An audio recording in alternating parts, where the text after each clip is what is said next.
के गुलबर्ग के इतने खूबसूरत इतने हैंडसम लोग जो यहाँ पर इकट्ठे हुए हैं, मेरा एक सवाल है आप सबसे। सुरक्षित वाले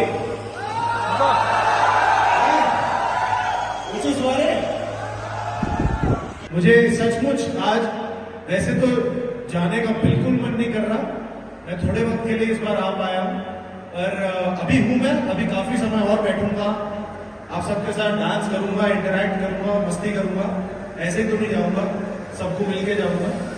पर अगली बार ये मैं अभी प्रॉमिस कर देता हूँ कि अगली बार जब भी मैं आऊंगा मैं कई दिन लेकर आऊंगा, है ना। और मुझे अब तो मैं गर्मी में चक्कर लग गया है, अगली बार मैं जब बर्फ पड़ रही होगी, मैंने सुना है गुलबर्ग, तब तो बहुत ही खूबसूरत हो जाता है।